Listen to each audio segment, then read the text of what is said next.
Letnan Jenderal Siswondo Parman, pahlawan revolusi.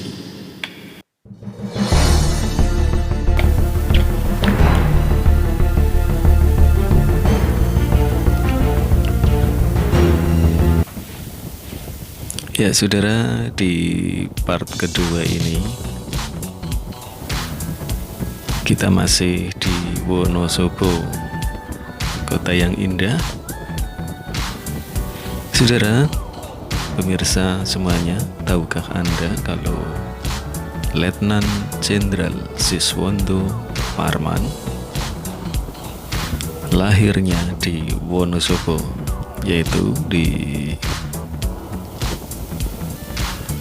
sekitar alun-alun Wonosobo, jadi dekat dengan alun-alun. Pemirsa,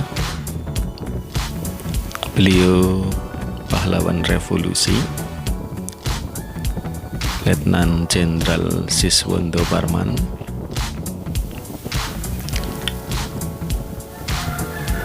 masa kecil bersekolah di SD Negeri 1 Wonosobo.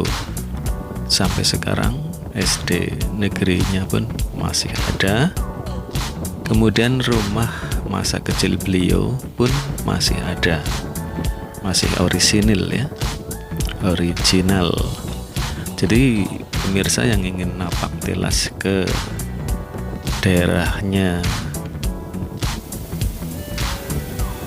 Letnan Jenderal Siswondo Parman di Wonosobo masih ada dan lengkap ya. Ada di mana beliau kalau mengadakan pertemuan di Hotel Krishna waktu beliau masih bertugas, dan beliau juga sering pulang ke rumah di daerah Wonosobo. Setelah menamatkan pendidikan di SD Negeri 1 Wonosobo, Letnan Jenderal Siswondo Parman yang waktu itu masih sangat muda melanjutkan sekolah di Yogyakarta. Ya saudara, kali ini kita adalah tengah melaju di Wonosobo yang menuju ke arah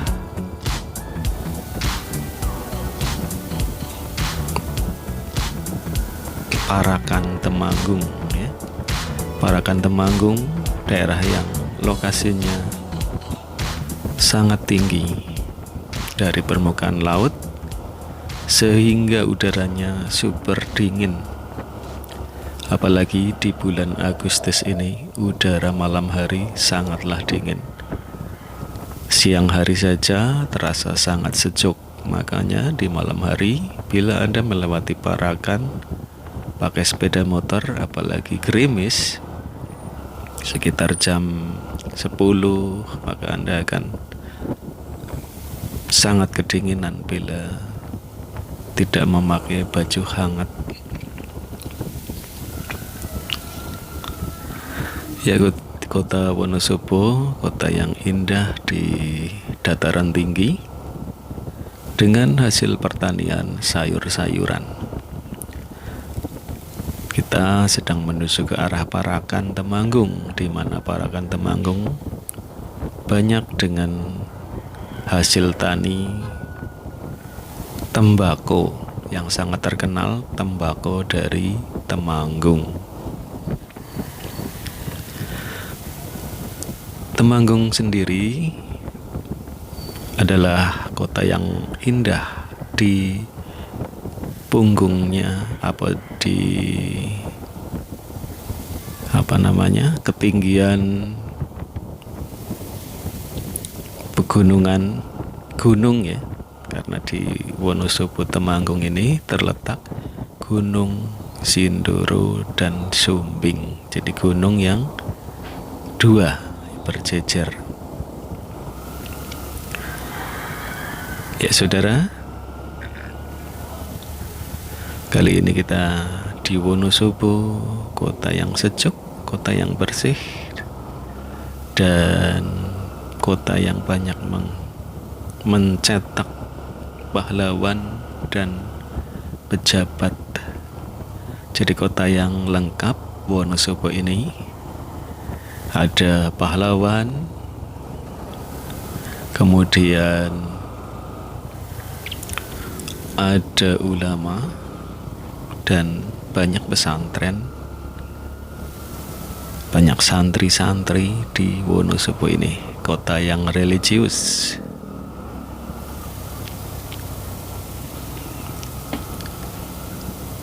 Saudara, di Wonosobo terkenal dengan namanya mie ongklok. Mie ongklok ini ciri khas makanan Wonosobo. Kenapa dinamakan mie ongklok? Karena mie-nya digoyang-goyang di dalam panci, ya, diongklok-ongklok. Nah, seperti itu, makanya terkenal dengan nama mie ongklok khas Wonosobo.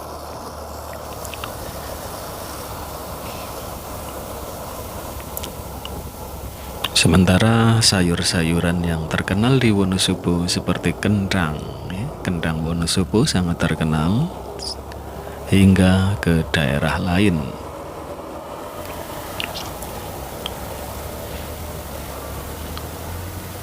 Kota Wonosobo banyak menyuplai sayuran hingga ke luar Jawa.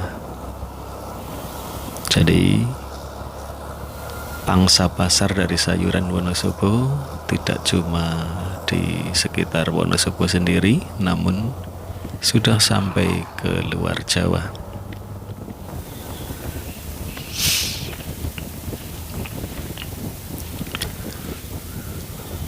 Sementara untuk letak geografis Wonosobo, lokasinya adalah di jalur tengah.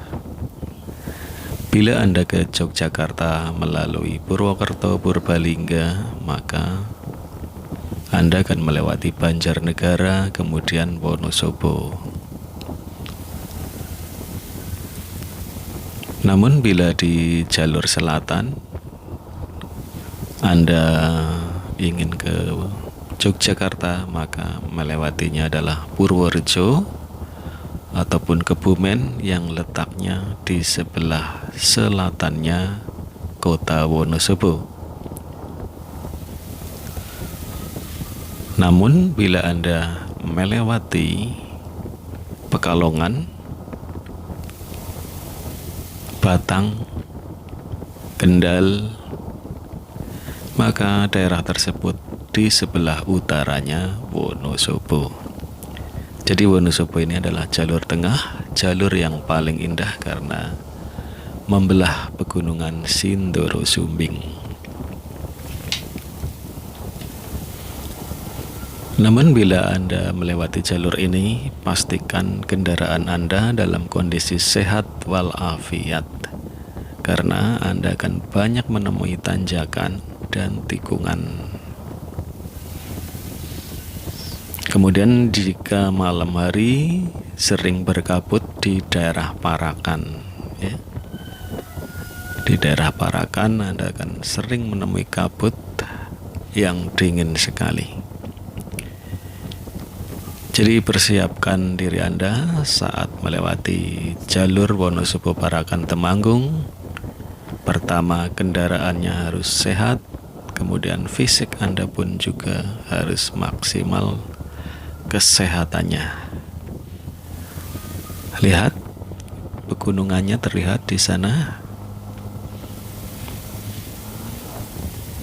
Ya saudara, situasi kota yang bersih, sejuk, udaranya di sini luar biasa, sejuk sekali di siang hari dan akan terasa dingin di malam hari.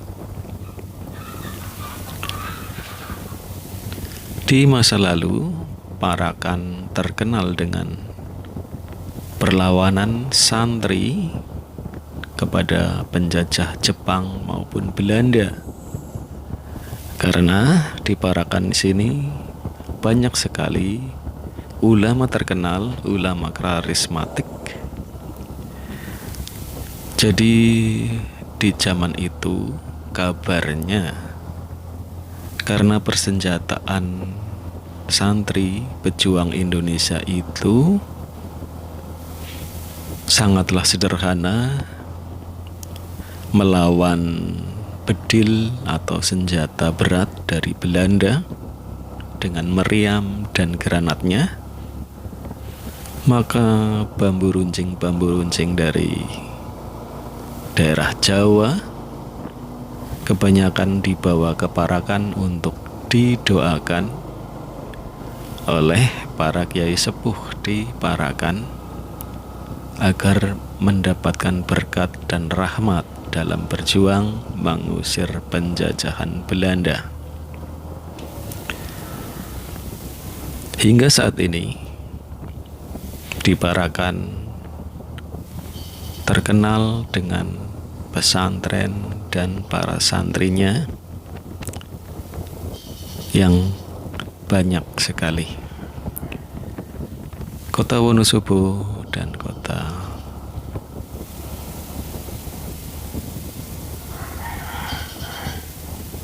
Parakan Temanggung identik dengan kota ulama dan kota santri. Demikian pula dengan Purworejo dan Kebumen, juga Pekalongan. Demikian itu saudara, sekilas jejak sejarah di masa lalu yang masih berhubungan dengan hari ini, hari menjelang kemerdekaan 17 Agustus 2023,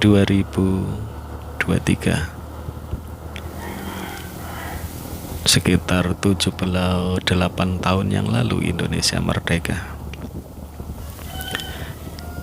Dan sambil kita melihat kondisi kota Wonosobo menuju Parakan, kita kilas balik cerita mengenai sejarah di mana Indonesia sudah berhasil merdeka dengan banyak pengorbanan dari ulama dan santri dalam mengusir penjajahan Belanda. Dan saat ini adalah saatnya mengisi kemerdekaan dengan banyak belajar dan membangun Indonesia menjadi negara yang lebih baik, bebas korupsi, bebas nepotisme.